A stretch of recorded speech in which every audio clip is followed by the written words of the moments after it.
So now we come to Pluto.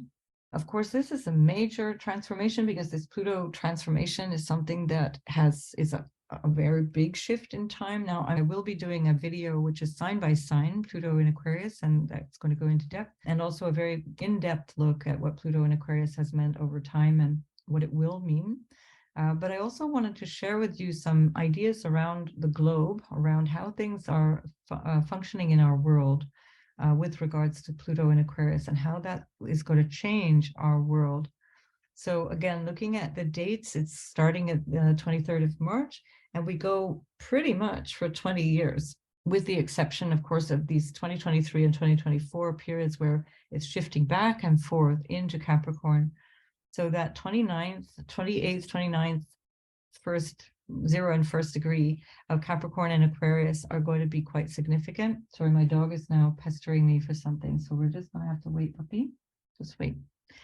And so this is actually a really important moment to observe. So 2023, 2024 will give you a lot of understanding of how the next 20 years are going to pan out for you, and collectively, of course.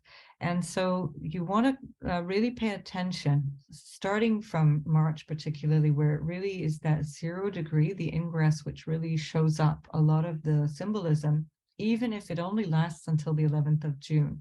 So usually that initial movement in is, again, like a fragment. It's a fractal of a bigger thing. And you can treat it as such, as a kind of an omen. An omen, by the way, it's not a negative thing. It's just something that indicates something.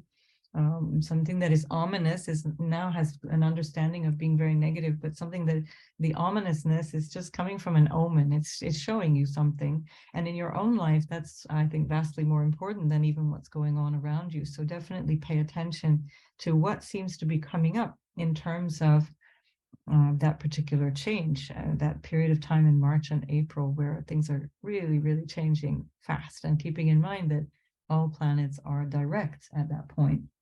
So Pluto represents the shadow aspects of life, a shadow side of ourselves.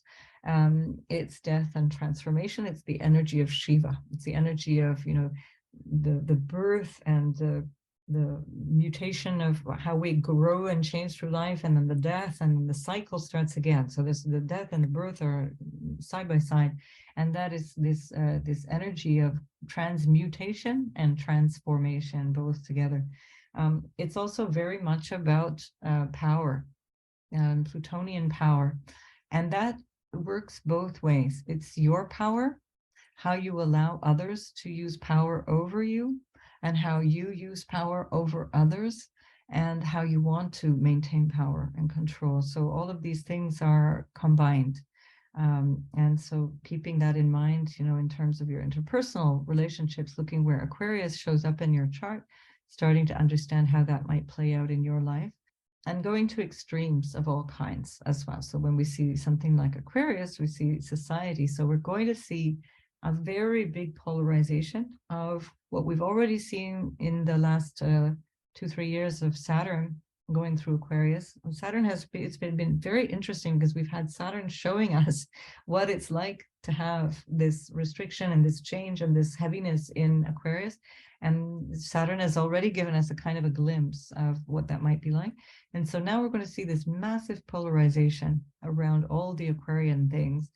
Polarization and meaning transformation as well. So it's going to be like individuals who decide to break away from society, or small clusters of social groups that break away from a larger social group, or this social group over here believes in this and they're going to fight to the death to maintain that, and this social group over here wants nothing to do with that and they're going to move away, or they're going to fight back, or whatever. We're going to see quite a lot of that. Aquarius, and especially the shadow aspect of Aquarius, is also with reference to cults. It's with reference to, and cults you want to understand in the broadest sense. It's not just religious cults, of course it is that too, but it's also the cult of politics, the cult of whatever we believe, the cult of nationalism, jingoism. All of those things are a cult-like behavior, unquestioning. This is what it is, and I don't want to know anything more. I don't want to see anything more.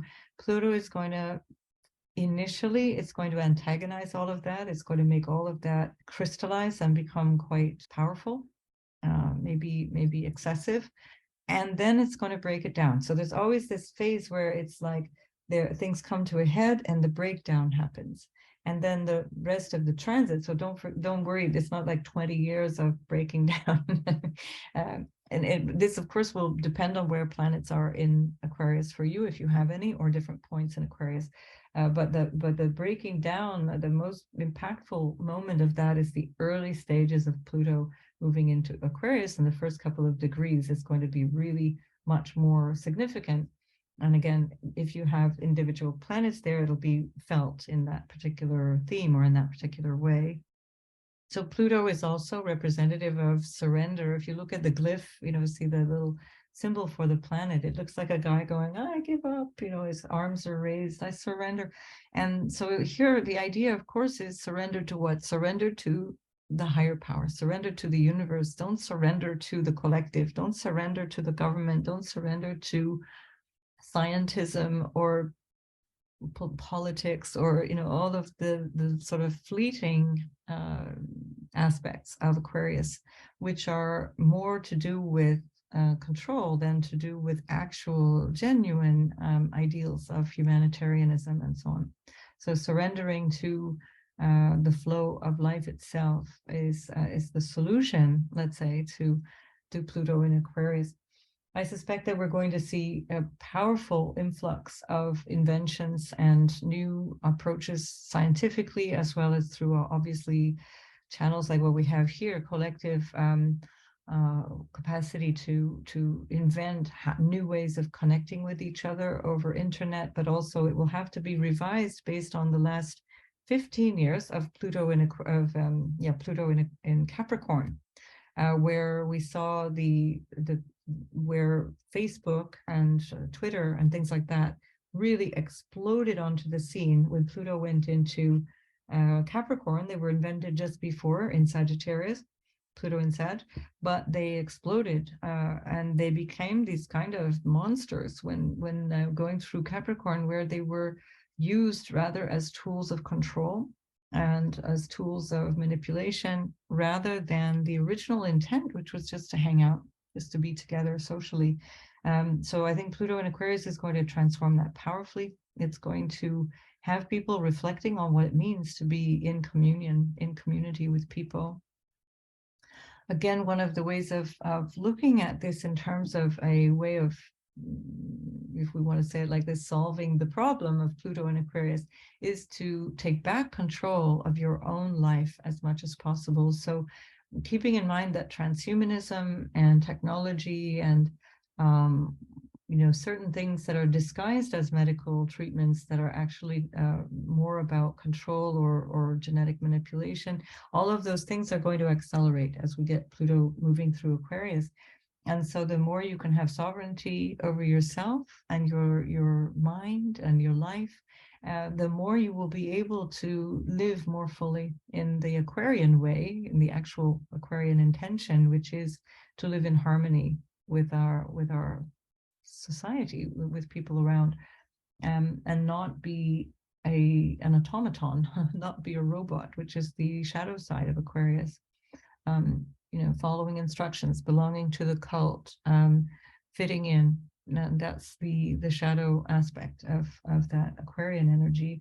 The Aquarian energy often is about, especially when people attribute Uranus to the rulership of Aquarius, it's often reflected as something extremely far out and being different from the norm and being different from the group, but noticing that it's very rare that an individual genuinely stands out without also representing another group. So what is really happening is that they are more splintering into a different group rather than following what they were originally taught in terms of their family of origin or their education of childhood.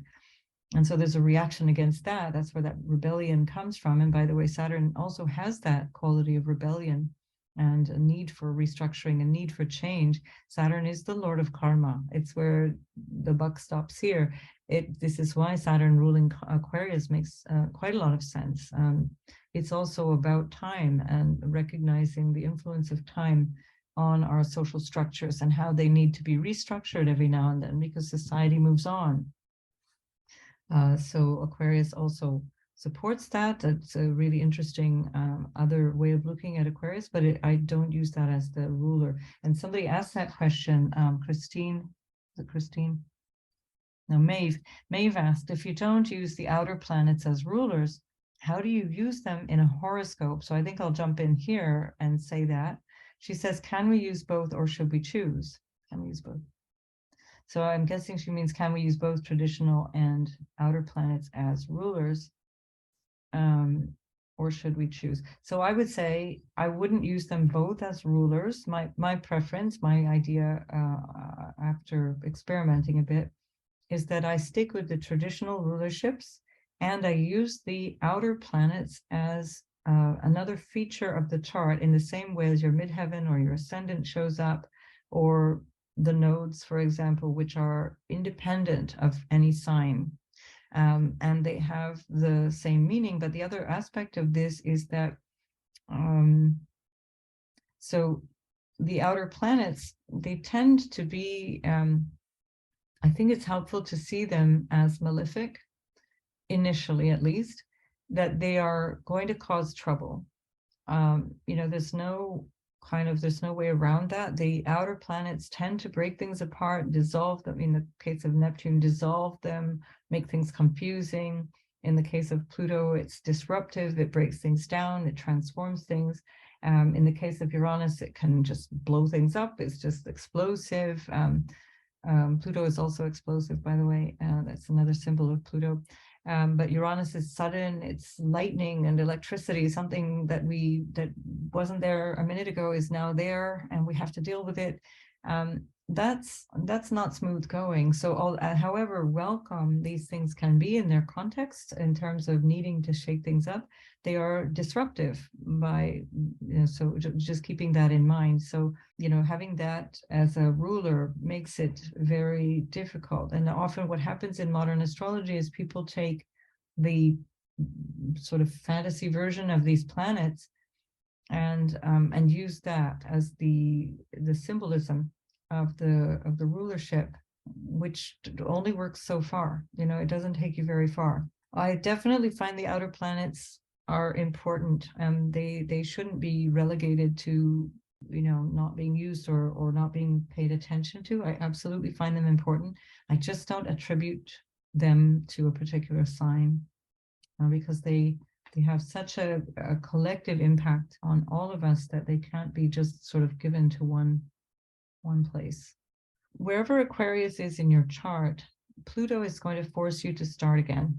It's going to, however it's going to happen, and that is way beyond predictability. This is the other thing about the outer planets. We cannot even begin to imagine what that's going to look like. We don't know how it's going to happen, but we know that we're going to be confronted with our fears. We're going to be confronted with issues around our personal power.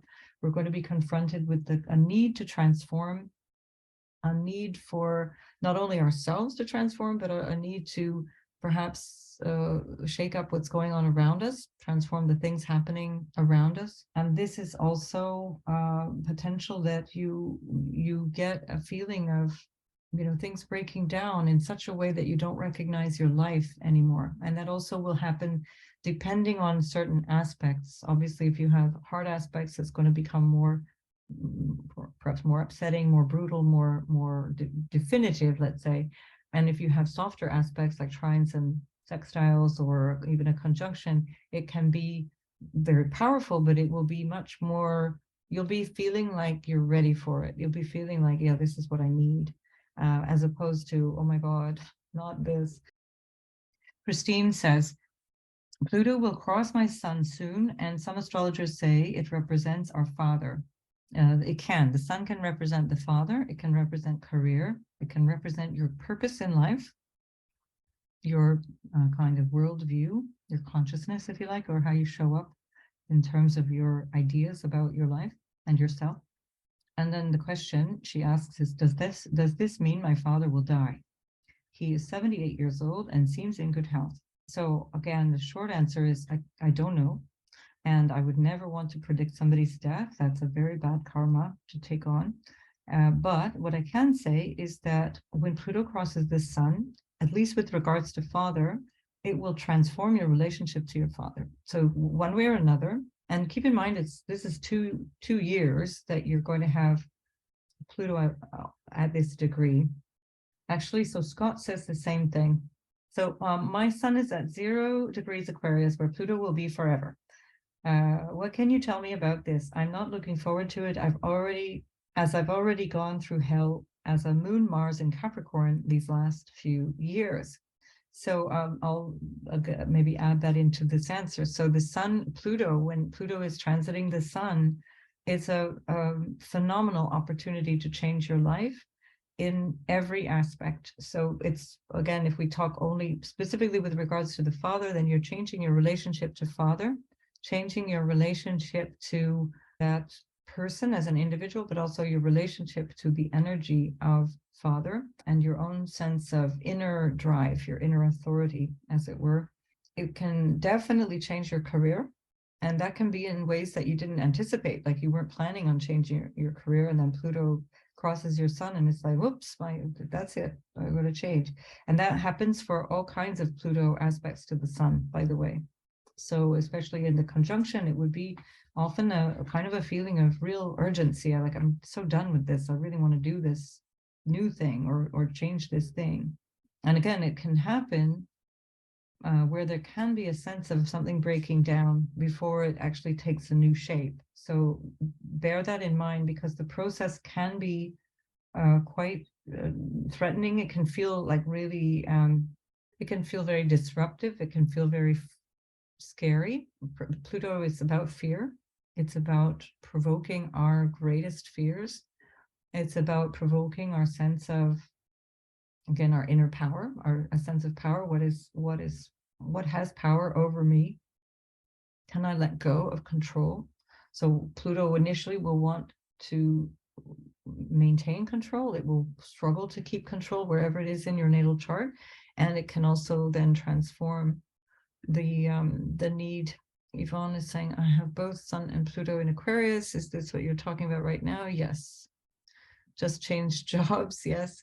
It's huge, challenging and full on, but challenging me in ways I have craved. That's what I'm getting at here. It can be really welcome. So however much you know, the harder aspects, squares, for example, oppositions, that often can come like a real boom, like just not ready for it, or at least not in the way that it's served up. But when it comes through a softer aspect or through a conjunction where you feel the tension has been building up for a long time, then that actually is often a welcome relief. It's like, oh, thank God, this is happening.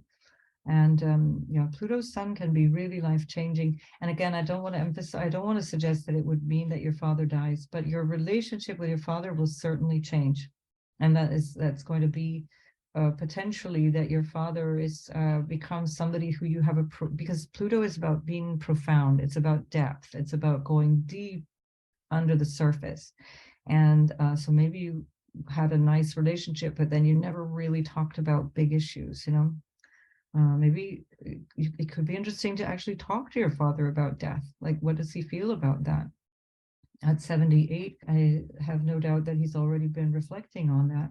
And also, I want to emphasize that death comes at any age. There's no guarantee that we get like 8 decades and then we go quietly into the night. Death is there in every fragile moment of our life. And I was 35 when I had a near-death experience, which involved Pluto, by the way, in the 6th house. And when my son died, Pluto was opposite Jupiter in my 12th, squaring my Saturn in my 9th. So Pluto can mean people in your life die, or that you have an issue that needs to be dealt with, or that you come eerily close to peril. People who are very Plutonic often are really interested in extreme sports, for example, or like extreme activities of all kinds, extreme behavior, provocative and dangerous behavior, even criminal, because Pluto also is about that underworld, that criminal element. That's why it resonates so much with Scorpio. But yeah, it's definitely, it's not up to us, you know, when we die. Obviously, we have to take care of this body. We have to take care of our loved ones, but we don't get to choose that moment.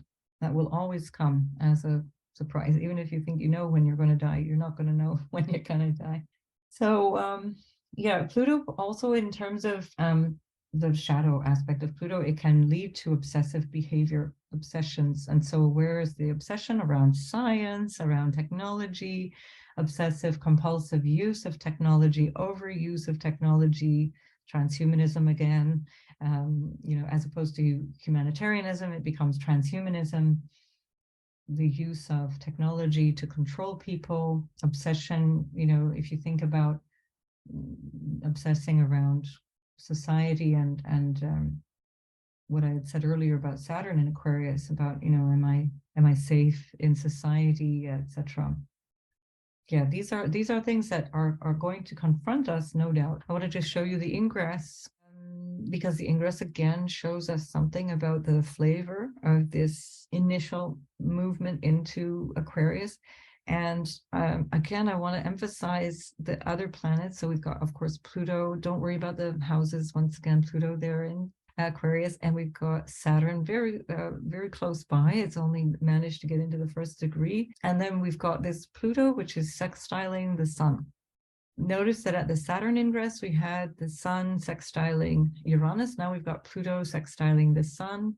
And that's quite impactful. We also have Pluto in an inconjunct to Mars. Mars out of sign inconjunct, but interestingly, you know, it's inconjunct would be when Mars very soon afterwards, 25th of March, goes into Cancer. That becomes an inconjunct. But for me, it's already there. And what's that Mars doing? It's ruling this pile up in Aries. And of course, what's the significance of Aries? It's all about assertion and war and aggression. And, you know, I'm talking in terms of a global situation that is actually quite delicate.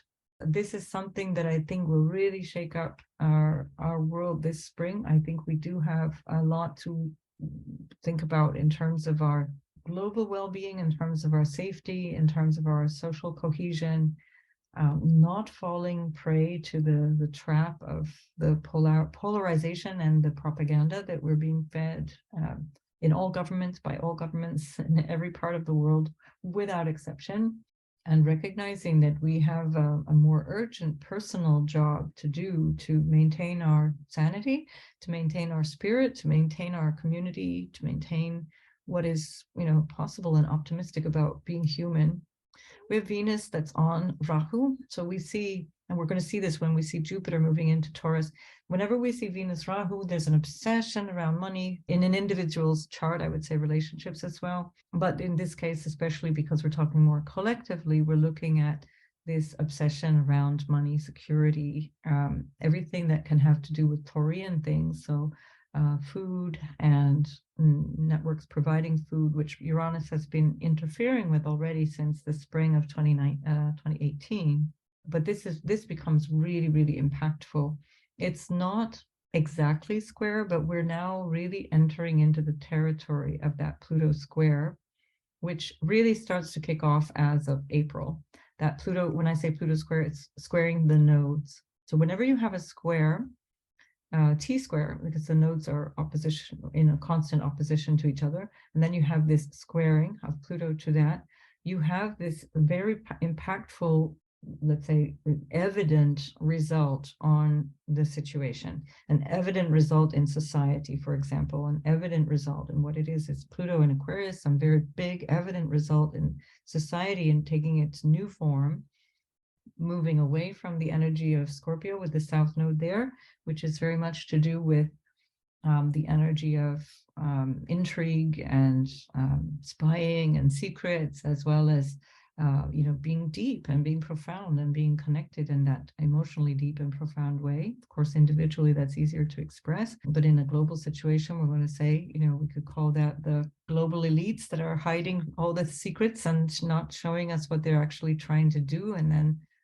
then the North Node is all about this wealth accumulation. It's about drive and obsession around money. It's about entitlement, especially Taurus, and we're going to see that again when we see Jupiter moving in there, can be very, very powerful, all of that energy. Pluto's going to go in and shake it up. And I think that's one of the things that has been emphasized with Saturn in the last 3 years is people starting to become very aware of how things are functioning in their world, in the world in general and in their world, and recognizing where they need to stand up and stop it, and where things need to change. And I suspect that this is one of the moments of what you could describe as secrets revealed or motives being revealed. And we're going to see potential rebellion against that. So we see whenever we have a T-square, we find the solution to the T-square in the open space on the other side of it. And that is in Leo. And what is Leo? It represents our connection to our self-expression, to our heart. Leo is also very much linked to leaders. Maybe with any luck, there's going to be some possibly decent leaders showing up, because we haven't had any for decades. But it could be that, maybe there'll be this person that finally kind of stands out from the crowd and says, look, I'm going to be able to lead the way forward. This is the ideal version of Leo as a leader. That's one way. And of course, on the metaphysical level, Leo is very much about heart, connecting at the heart level, connecting on the level of how we can inspire ourselves and other people. Of course, Aries is also deeply inspiring, and it's not always negative, but again, in a global reading, we tend to have to take the negative. It's very rare that we can say, oh, it's all going to be fantastic. It's in a global reading, it tends to be that we find the more edgy energy or the shadow aspects of each sign that are manifested. Once again, I want you to notice that 15-degree and 16-degree energy. We've just had now the conjunction between Jupiter and Chiron in Aries. That's passed 2 weeks before, 10 days before. Uranus is moving ahead, and so it's moved away from that 15-degree energy. And then we'll just keep that in mind. What's going on when Pluto ingresses, where the planets are in terms of those degrees, and then later in the year, keep observing how those degrees keep getting highlighted, keep getting triggered in different ways.